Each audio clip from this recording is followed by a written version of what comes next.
right now the world is inundated with online coaches. It's just inundated, right? So how do you look at that and say, I'm just going to dive into this thing and I'm going to be different? And did you feel was unique enough about what you were doing that you wouldn't get lost in the sea of that stuff? And now, Escaping the Drift, the show designed to get you from where you are to where you want to be. I'm John Gafford, and I have a knack for getting extraordinary achievers to drop their secrets to help you on a path to greatness. So stop drifting along, escape the drift, and it's time to start right now.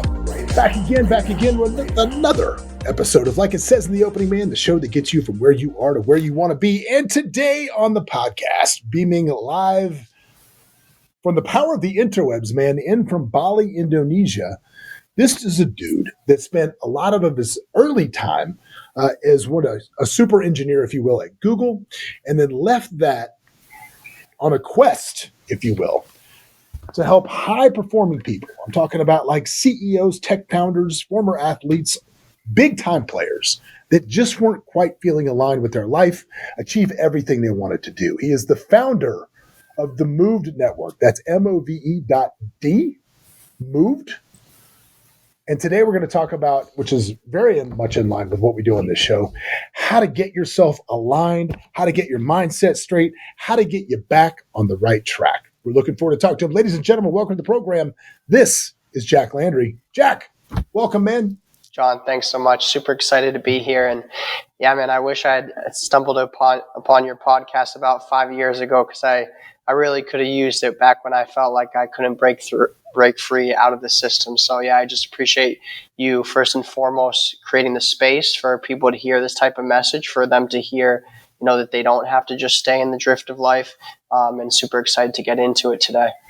Well, cool. You're beaming into us from Bali, Indonesia. What's happening in Bali? Just vacation? Sure. So I just got married actually just over a month ago. So I got married. I'm out here with my wife, and my business is online. Her business is online. So we were living in Miami. Our lease came to an end, and we figured we'd just take some time, travel. So we'll probably be out here for at least 6 months. Honestly, our goal is, we have a couple different goals with each of our business, and we're really just going to stay out here till we get to those goals.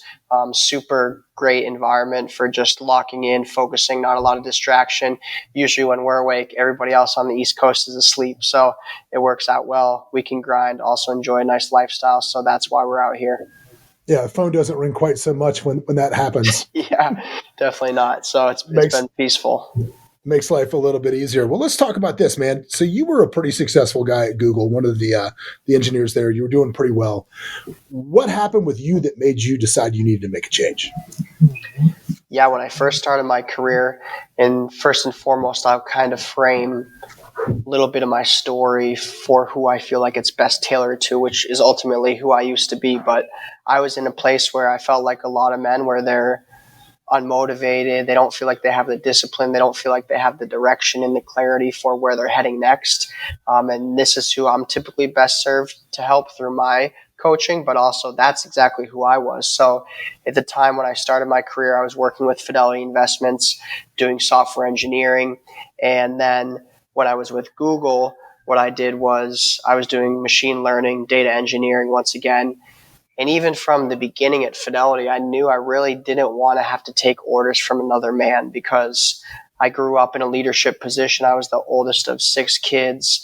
And then I always played football my entire life, sports in general, but football into college. So I was always around that team environment, always had opportunities to lead, and always just loved the ability of taking something that I had, taking a vision, putting it on paper, and then actually building it out, architecting it. So I knew that was something I wanted to do. I just didn't know the path. I had the tech background. I had some background in finance that I had gotten not only from undergrad, but also from working with Fidelity. So some of the initial ideas that I was exploring were like the intersection between tech and maybe building a platform that could be used by my brother's a venture capitalist, or something in private equity space.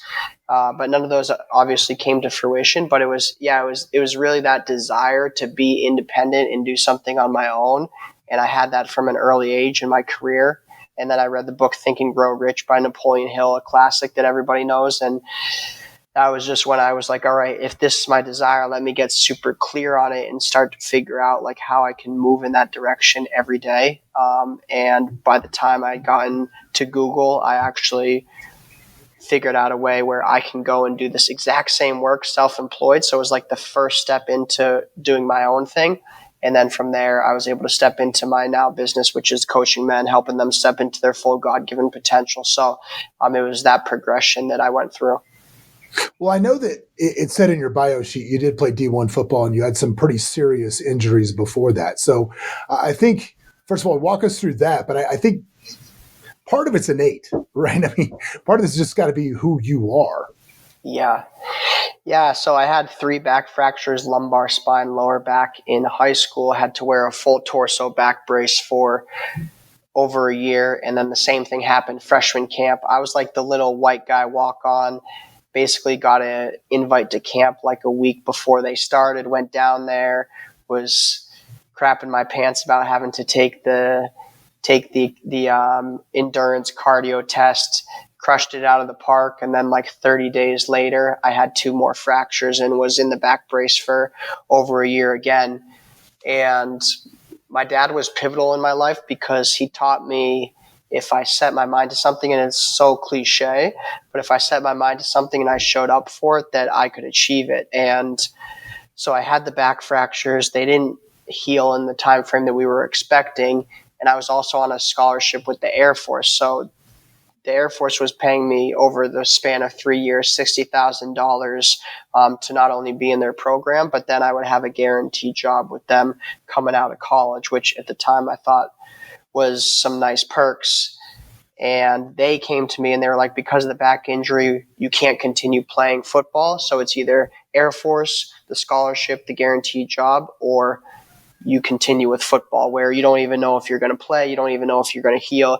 You're a walk on anyway. So like, what's the point? How much playing time are you going to get? Was this the Air Force Academy? Is that where you were?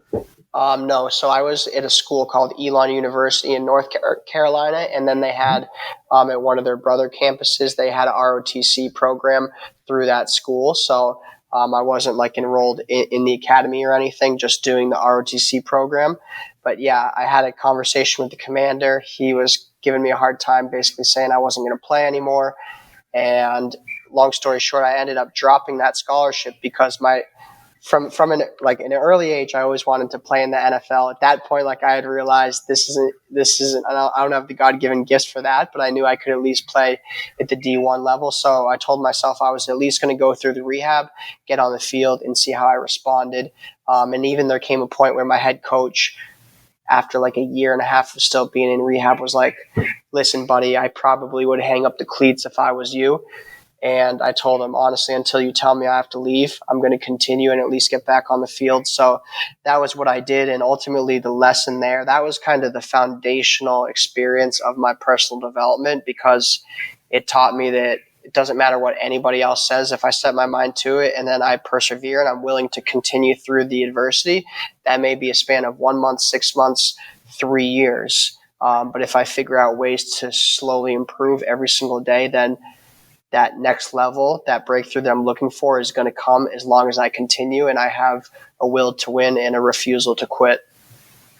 You know, when you first made the decision to start coaching stuff, I mean, like, right now the world is inundated with online coaches. It's just inundated, right? So how do you look at that and say, I'm just going to dive into this thing and I'm going to be different? And what was did you feel was unique enough about what you were doing that you wouldn't get lost in the sea of that stuff? Yeah, online coaching can be tough, and there's a lot of scammers too who they do one thing, they put a little certification on the resume, and next thing you know, they make $10,000 a month. Next thing you know, they're coaching other people to build a $10,000 a month business. So you got to be careful. First and foremost, build a relationship with the person. Results speak for themselves. So what type of results, testimonies does this person have, but also like what's their level of vulnerability and authenticity with their own story, their own past, what they're doing right now. That's huge. So for me, I got to a point where I was sitting and actually It was I was actually at Amazon. That was my last stint before I went to be self-employed. So while I was sitting at Amazon, I was looking at all these people around me, and I was like, all these guys are basically, myself included, just like a number in the system, and their bosses, everybody around them is dictating how they show up and the things that they allocate their time and energy towards. And specifically at Amazon, it was a very cutthroat environment where it's like I'm competing against every other guy around me. There wasn't much of a team environment. And so I saw people come into work daily where the only thing they focused on was their career. And during that time, that's when I was getting in the best shape of my life, becoming aware of my emotions, working on becoming more self-aware. I was dropping vices, drinking, smoking, chasing hookups. I was pursuing a relationship with God, and I saw how, number one, I was able to do all of this while still performing at the peak in my career. But number two, I saw how that dramatically impacted first and foremost my character, who I was as a man. And then it also opened up additional opportunities, not only in my career, but also just with my relationships and the people in my life. So I felt like I was in a strategic position where I've walked in this path that a lot of busy professionals have walked in. They haven't been able to figure it out. And that's what originally brought me into the coaching. And it just started as just fitness and nutrition for high performers. And it's now since transformed into this place where I'm helping men specifically. And I'm helping those. I've had a long journey and went pretty deep in my faith over the past 3, 4, 5 years. So specifically helping men step into their God-given potential in every single area. And it all boils down to the same. It's physical, mental, spiritual, your relationships, your career. So that was kind of my experience that put me in a place where I was positioned to help these people.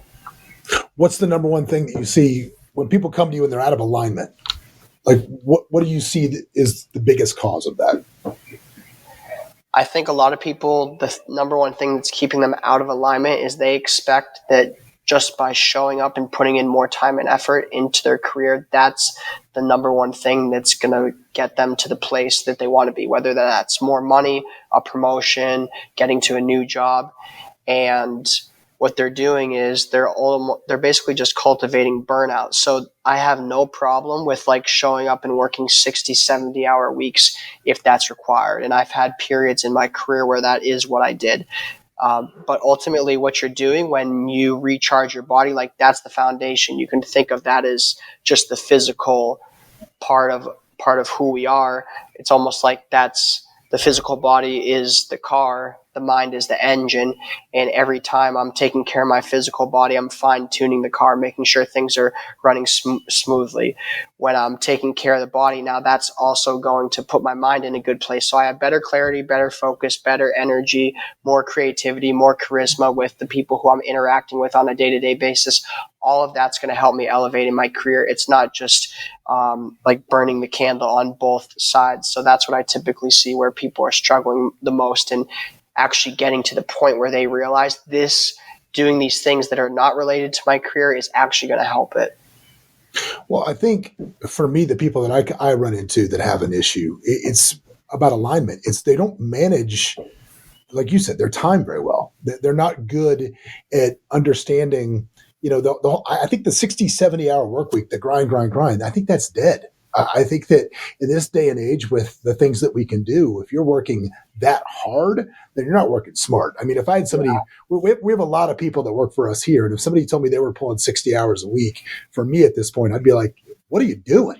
Like, how are you, like, this doesn't make sense. Mm-hmm. You're probably the wrong seat just by what you just told me with that is what I would say. But I think that I agree with you in the fact that people get so caught up in, especially high performers, they get tunnel vision in one direction and they let go of other things. I mean, I've known people over the years that have gotten they just get, one day they wake up and go, I'm going to get incredibly focused about my fitness, and their business goes to shit, or their personal relationships go out the window because they go to work all day for 8 hours and then they're in the gym for 2 hours. And their wife is like, I haven't seen you in a month. Yeah. Right? It's like, yeah, but I'm getting abs. You should be happy. I'm getting abs. Right. And be happy about it. And it's like, no, dude, I want to see you. So I think having people understand that, and one of the exercises. I stopped saying things in mine because I don't remember where I get things anymore because I get so much stuff. But there's an exercise where there's a piece of paper, and then around that piece of paper, it's like your personal life, your physical life, your spiritual life, your fitness life, and you go all the way around. And then you go out on a chart, 10 being perfect and 1 being very bad, and you rank all of those things. And then you draw a line connecting them that if you are in alignment, it should be sort of a circle. Yeah. And I think when people do that exercise, they see that wheel just kind of rolls over on its side because a big part of that is going to be flat because you're neglecting stuff. So when you get a high performer, how do you help them find that balance? Yeah, it's super awesome. You mentioned that. I actually call it the wheel of life. I do it with myself and my clients. But yeah, I found that from John Hardy, wrote The Compound Effect. That's at least where that's where I got that. it. Yeah, that's where I got it too. Just that was a typical book in me just building small habits. But I think first and foremost, like, you also need to identify the root cause of the problem. And for a lot of people, what they've done is they've created an idol, which is now their work and their career. So we all tend to have idols, which is just something that like takes the throne of our life. And if you ask anybody like why they're actually working, probably if they were in their right mind and took a second to think about it, it's to support their family, live a specific lifestyle, right? The career is supposed to feed into this bigger life that they're hoping to enjoy. But then for a lot of these top performers, when you look at how they're spending their time and energy, it's like, where is this career feeding into the other areas of our life? Because you don't have any of them. So that's the first place where we sit down is like, do you have any idols in your life? And where is your time and energy being spent? Where would you like it to be spent? I do that exact exercise you just talked about, where in your perfect state, I call it a vivid vision. As a man, like, what do you want your life to look like, and who do you want to be in each of these areas? Physical, mental, spiritual, career, relationships, all those areas. Define that, put it on paper. What would your life look like? What would you look like as a man, your character? And then let's actually see how each day is measuring up to that vision. And where it's not, let's reallocate time and energy. And this isn't a split of 10% across every single area. I think balance is stupid. The term I like to use is harmony, where maybe 70% of my time does need to be spent on my career right now, but the other 30% is 10% with relations, 10% with my physical, 10% on lifestyle or building a side business. So yeah, making sure first and foremost, they actually know like, where's the problem? Where's the misalignment? Where do I potentially have idols? And now that I know that, let me get clear on what I would like it to look like, that vivid vision. And now let's reallocate our time and energy and efforts in that direction. It's funny, since we've been on here now for 17 minutes, and now we're talking about Vivid Vision, which is Cameron's book, and Cameron's a friend of the show, great guy. And it's funny because I don't even care that you're talking about that. And this is in the coaching world anymore, and in the self-help world, I don't know that there's anything new. I don't know that anything new comes up. I had Ari Mizell on here not too long ago, and I was talking about something I do is I silence all of the the apps on my phone, so I get no notifications, so I don't get distracted. And Ari's like, "Where'd you get that?" And I go, "I don't know if I came up with it or whatever." He goes, "No, you got it in my book." I just started laughing, right? I'm like, but that's okay, right? Because I think if you have a mission to help others, we're all like, all the information is out there. We all kind of get it. We put it together a different way. And our job as coaches and mentors of other people is to find people that resonate with our personal frequency so they can hear that message and absorb that message and execute on the message. Because the way that you coach somebody is not the way that somebody else would do it. Or even if the information is relatively the same, it's different because it's on a different frequency and everybody responds differently. I think that's people that are outside this business or are skeptical of what you kind of do. It's like, oh, it's all the same and everybody says the same thing. Yeah, they might say the same stuff, but it's how they say it and how they go about causing that transformation. And you've got to find, you may love country music, you may love rap. I don't know. Message might be the same, but if you don't hear it, it doesn't matter. So what do you do? I was on that tone. We're getting to a question with that. What do you do to see if you have the right frequency with the people that you're coaching? Do you just put it out to the masses and see who shows up, or what do you do? Yeah. Yeah. Typically, I also, like you said, a lot of the things we talk about, they've already been out there. But I heard once, like, we're best positioned to serve the person we once were. So typically, it's guys who walked a similar path as me, guys who were athletes either in high school or college, guys who were kind of like the classic jock, even when they moved into the working world, and guys who kind of worked hard, party hard. So I would go out, drink heavy, smoke, chase hookups, and that was kind of my story. I'm pretty vulnerable about that. I think there's power in vulnerability, because now if me sharing what I've been through gives another guy the ability to relate, and especially as men, something we struggle with, at least when I grew up, and I think probably it's it's not as bad as it used to be, but even when I grew up, it was still this case. Like, masculinity was like, you got to be the tough guy, don't cry, don't show your emotions. And so most men aren't very good at sharing where they're at right now. So for me to lead from that position, it's like, all right, this dude is actually in the same place that I used to be. Now I can relate to him. And so that's typically what I look like, guys who either were in a similar position as I was, or who want the same things as me, which I'm also very clear on, like, this is where I'm heading and this is what's important to me. So, I have a wife, I want to have a family. God is the most important thing in my life. Physical health, mental health matters. Time freedom and financial freedom matters to me. I don't want to sit at a desk. I want to be able to travel the world. So I'm very clear about where I was and then where I'm heading. And then typically just the messages that resonated with me, like the problems that I'm dealing with and how I'm overcoming them, the solutions that I'm finding today, I'll talk about those. So, like, dealing with perseverance or adversity, and how I'm rewiring my mindset right now in this moment. That's something that I'll talk about. And whoever that resonates with typically ends up being best for the program. Yeah, it's funny you talked about working with athletes. I'm friends with a guy that has a program in Orange County called Game Time, and they connect current athletes, newly retired athletes with hedge fund managers. And it's a really cool program of what they do. And they got a lot of cool projects they're doing across the country.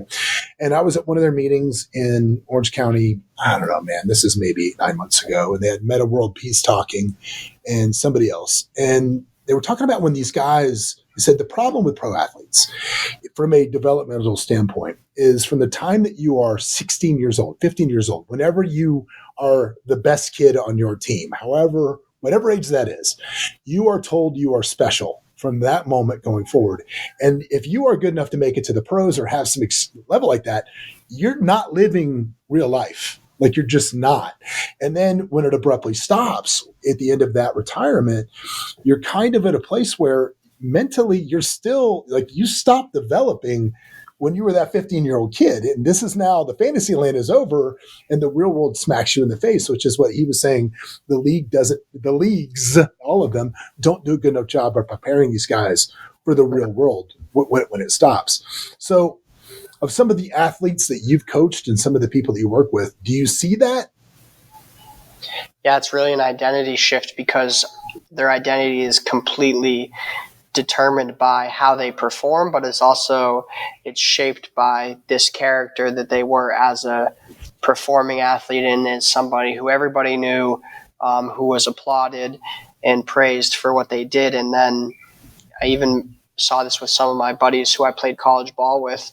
All of a sudden that's over and they don't even know who they are. And I think it's easy to get lost in actually, like, the work that you're doing. And it's the same with anybody, but because there's such a pedestal and a light on athletes, it's so much easier to let your career become your identity. Oh my God. Yeah. So Amen.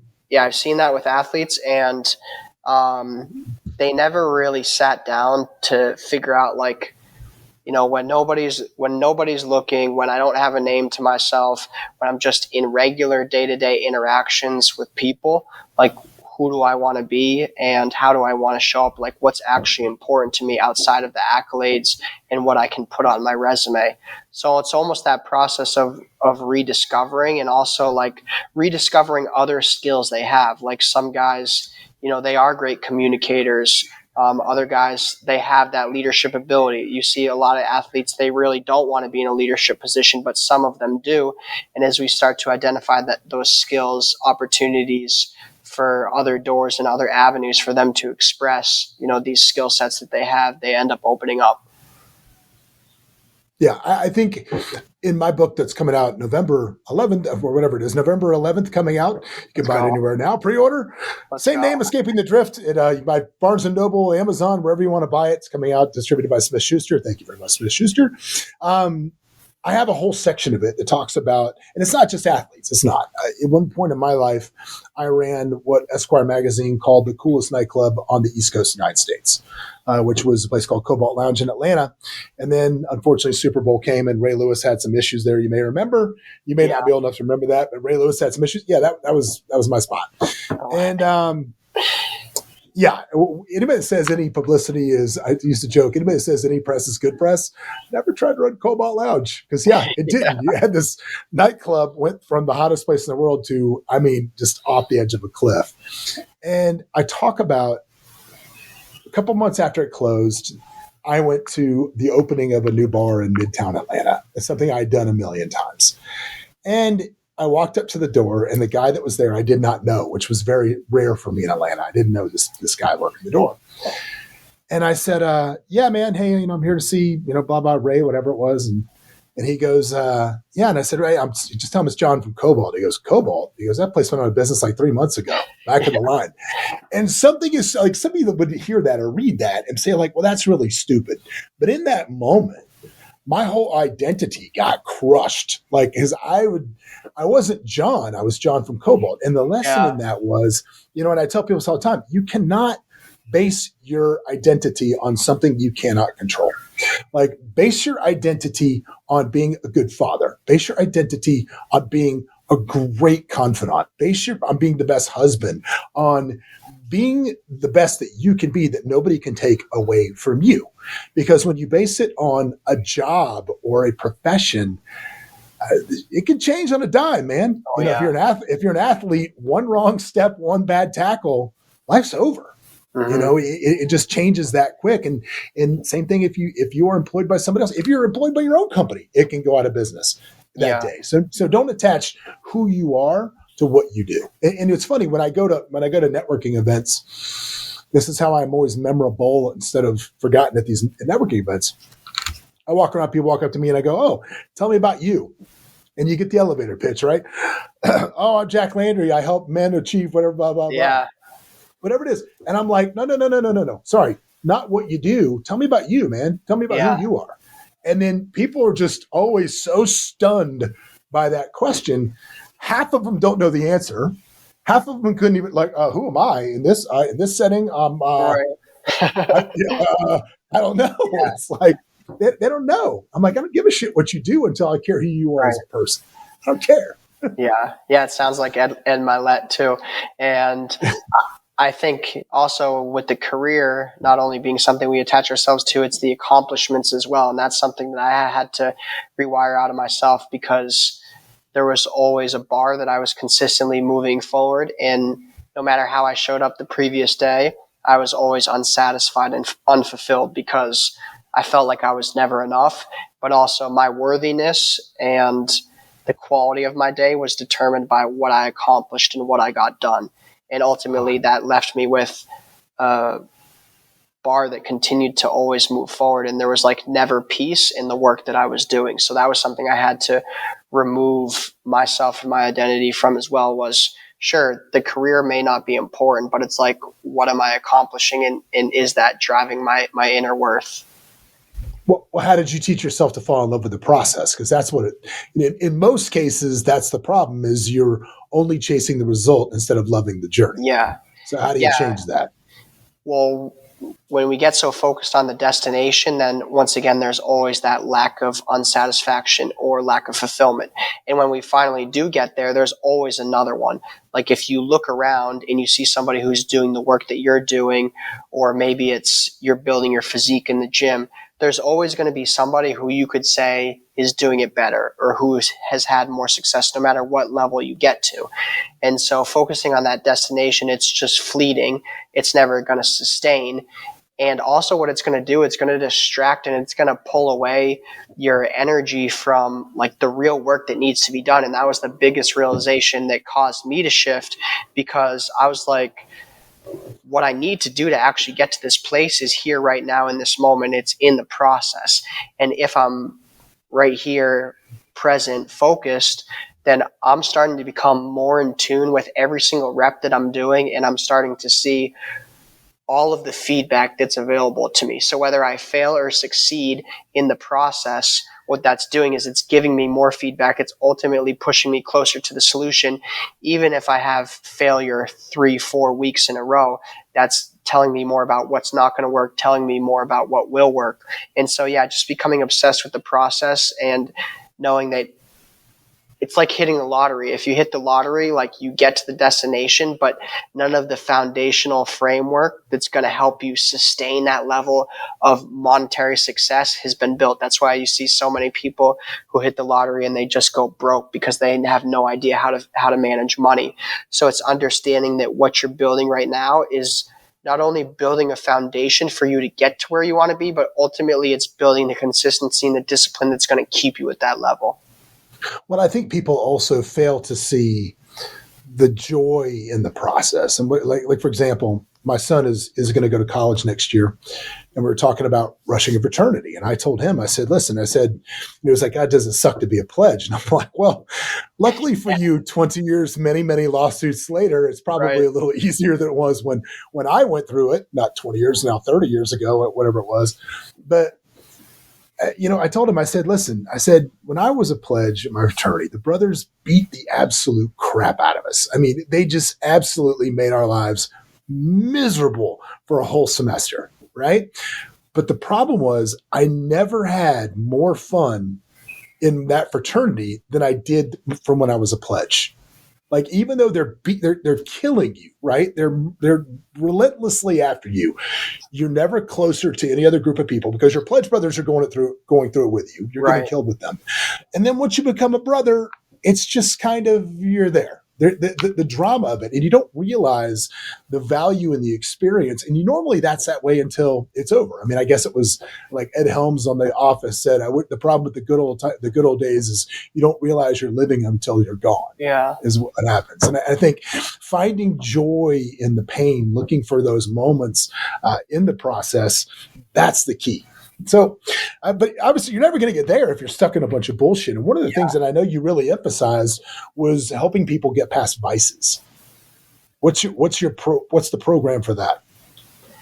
Yeah, it really depends on the person, because when we think about vices, we think the problem is like the blacking out, the being high every single night of the week, the going to the club, chasing women, being on the internet, scrolling Pornhub, but that's just the expression of the problem. The problem is typically some emotional cause. And a lot of the time, some of the common ones you see is like guys are super lonely, so that's why they'll go to the drinking, or they'll look for these quick fix relationships. Guys are dealing with anxiety around their work, or a lot of them are super insecure in who they are. They have no confidence. So the alcohol is a great vice.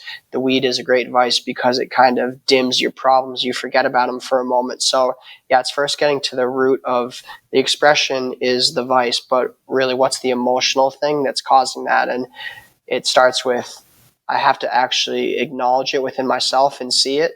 And that's where a lot of guys are, which is they haven't even gotten to the place of realizing, damn, I'm full of anxiety related to my career, and because of that, I come home and I smoke a joint every single night, or I have no confidence with women, and because of that, that's why I have to have at least 3 drinks at the bar to have a conversation with anybody. They haven't even got to that point of identifying that weakness or that emotional constraint within themselves. And so now we have identified it. They have to actually move into a place of accepting it, and then there's some work we can do to overcome it.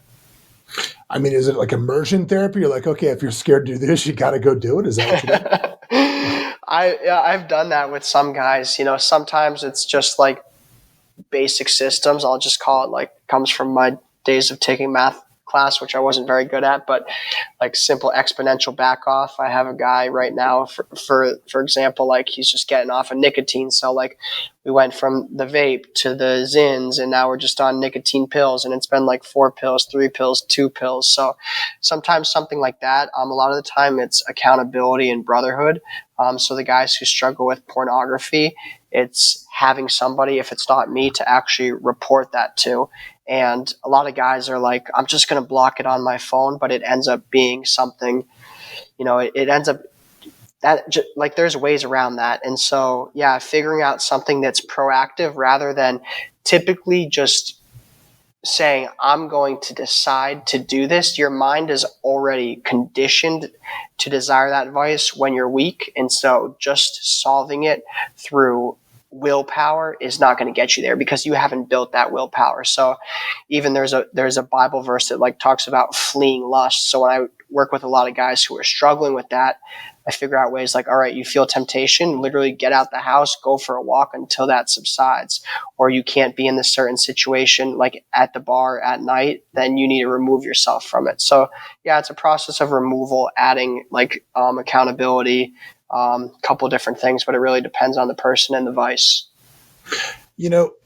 Bill Burr comically talks about, men just suffer in silence until you keel over and you die, whatever. And he does it jokingly, but it is kind of an epidemic. I mean, you talk about men sharing their feelings and this stuff, which is kind of, that goes against everything, we were taught as men growing up, we don't do that. So do you find that to be what, in what you do, A, is it a problem? And B, how do you get guys over that hump of like, no, I'm just going to suffer in silence. So, okay, here's where I'm talking about my feelings. Yeah. Yeah, I do see it's a huge problem because a lot of the time guys come to me and they haven't even accepted what they're suffering with within themselves. And I think the biggest thing that's holding us back from admitting it to ourselves and then even more so to another person is just our ego and our pride.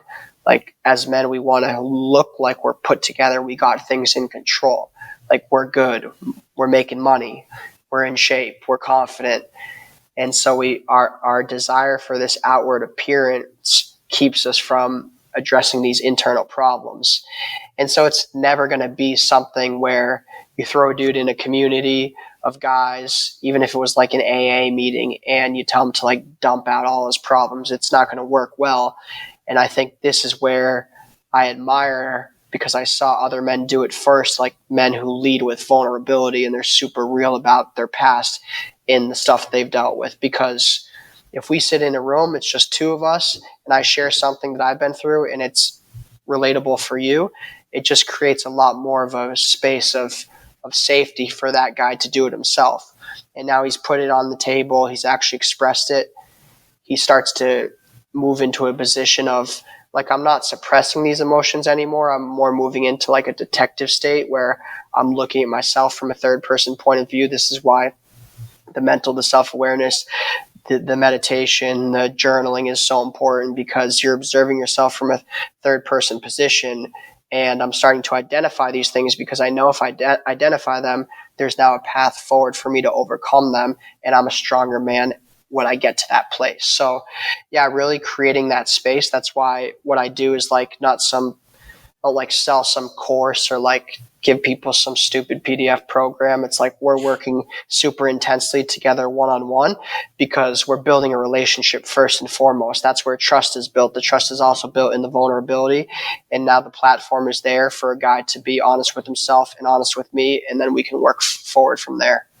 Do you find it's easier to start with the fitness stuff? I think I just feel like it would be. I feel like I feel like if you start with fitness, then eventually, just like you would if you're a trainer at the gym, like, hey, what's going on with you? And eventually you develop a comfort level through something that allows them to maintain that level of masculinity in their own brain. Yeah, to do that. Completely. And it's like, that's the foundation. I always think of it as a pyramid. It's like physical, mental, spirit, and career relationships follow up there. But like if your body's not aligned, if you're smoking, drinking, feeling just crappy every single day, not eating good, not moving your body, then the amount of mental haze and fog that you're going to have is going to be ridiculous. Like you're not even going to be able to see yourself clearly. So let's start to clear a little bit of that out by just showing up physically, getting your body feeling good. That's going to get your mind just in a better place. And then we can start to do some of that deeper work.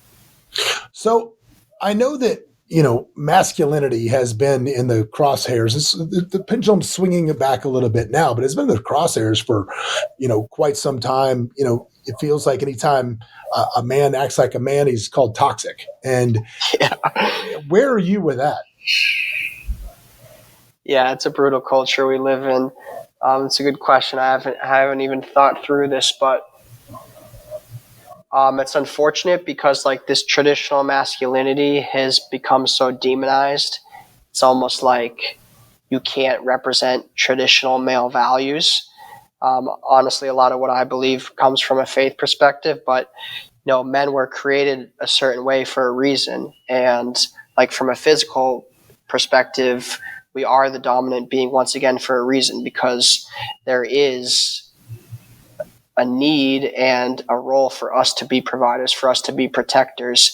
And I don't think there's anything wrong in standing strong in that and wanting to be a leader, wanting to be somebody who can be depended on, because we think of these roles, especially in terms of relationships, but it's like as a leader, that's not me saying I'm superior and whoever is below me is inferior. I grew up in Massachusetts, got blessed to be a Patriots fan, like Tom Brady, right? Tom Brady was not like, I'm the man and all these guys below me are, you know, inferior to me. He was just saying, I'm going to go first. I'm willing to take more responsibility and I'm willing to like bear the burden for this team or for this family as the man. And I'm doing this for the good of others. So I do think it's important for men to step into those traditional roles and in those traditional characteristics of a man. And yeah, unfortunately, our society like makes it a bad thing, where if you even talk about these things, it's a problem. And yeah, I'm not even articulating it that well, but it's I think you just need to be careful about like where, who's defining the truth in your life, because all of a sudden we see like these cultural movements and there's power behind it. It's on social media, it's on the news, and like I'm forced to adapt to that. But ultimately, like, especially with the message that you're bringing here on your show, like people who adapt and follow the system are never the ones who ultimately show up in their potential as the person they can be. So whether that's a leader and a provider and a protector and a strong masculine man or not, you conforming to what other people are telling you and how you should show up and what your character should be, that's going to ultimately dim your light in the person that you're capable of being. Well, I think that's pretty much what escaping the drift is about here. I mean, people are like, what is the drift? It is a gradual and unconscious handing over of your life's direction to the whims of others. And I think what you just said sums it up so well, which is letting others define who you are. And I think so many people get caught up in that one thing of especially in the age of social media with clicks and likes and shares, and this establishes your self-worth in the eyes of so many people. So let me ask you this. The new generation that's coming up, speaking of social media like that, the new generation of men that are coming up, what's the biggest fear for them that you have? Yeah, I feel like I'm just afraid that they're going to be conformed into this way of expression and this idea of manhood they ultimately become like sheep. Like men are a lot weaker than I've ever seen. And I think it started, I'm 29 years old. I think that makes me like Gen X or something. I don't even know. Yeah, you're Gen X. Yeah. You're Gen X. Yeah. So I saw it start with my group of men. I'm Gen X. You're Gen Z. You're Gen Z I'm is Gen what Z. you are. I'm Gen Z. I'm not. I just know I'm not. You're not millennial. You're not a millennial. Missed the cutoff. So, You're Gen Z. it's just like this babied, like soft, follow the crowd type of man that I unfortunately see is becoming so prominent. And it's also like this instant gratification expectation. I call it like microwave culture, because everything we have, it's like you can Uber Eat, you can get it on social media, you can chat GPT it. Everything we have is instant. And so just hard work and discipline and like working for something over a long period of time, like people don't even want to do that anymore. I walk around here in Bali and I see these guys who are literally from 8 a.m. to like 9, 10 p.m. They're busting their ass, like they're building some type of building, like with their bare hands, no machines, no construction. And I, first and foremost, like I feel so fortunate for the blessings in what I'm able to do. But also I just admire, like, these guys are just like, we're going to go to work, we're going to get it done. And this is what needs to be done to bring food to the table. So yeah, that's my biggest concern, is like men are just going to let the culture define who they are, instead of like looking within themselves. Like if you want to be a badass man, and something I get a lot of flack for is like, me and my wife, we believe in traditional roles. It's like, I'm the main provider. Like I told you, I'm the provider, I'm the protector. She wants to work in the house. She wants to be eventually at some point a mom who doesn't work and who makes food for the family. And that's a good thing in her eyes, and a lot of women's eyes as well. And I see that as the biggest blessing. And a woman being a mom is, the most incredible and demanding job in the world. So that's something that we want to do. That's something we see value in, but we live in this culture where it's like, oh, how could you do that? You're like an authoritarian. And so, yeah, it's really, really that, like being swayed to the culture, and then just men not having confidence. And typically the confidence part is, simply put, like men don't tell themselves, they don't keep their word to themselves. So every time I tell myself I'm going to do something and I do it, that builds confidence. Every time I tell myself I'm going to do something and I don't do it, that does the reverse. And that fuels my insecurity, that fuels my unbelief, my lack of self-belief. And every single time I break that word and I don't follow through on what I want to do, that lack of self-belief builds and builds and builds. And the reverse is true with building the confidence. So that all comes back to like work ethic and everything we talked about.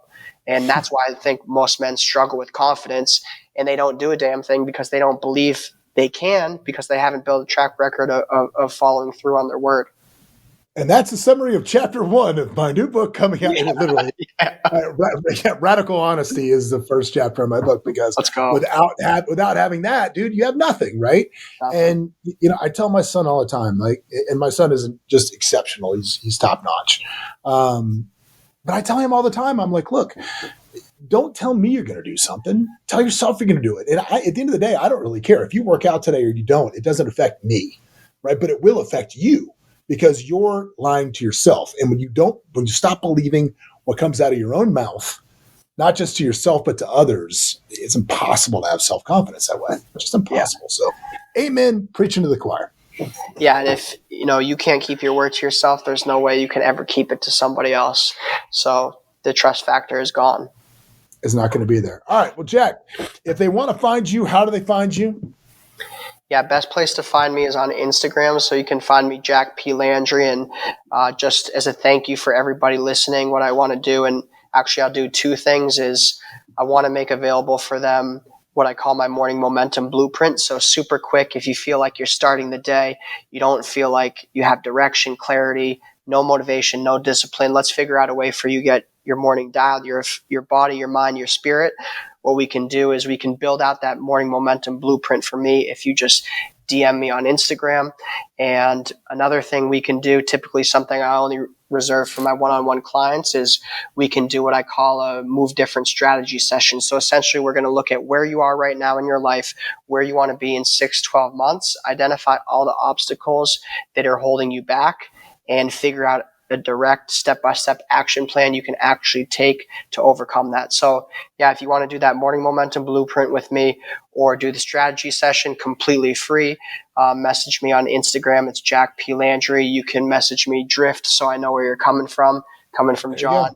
And yeah, it's Jack P. Landry on Instagram. I appreciate it.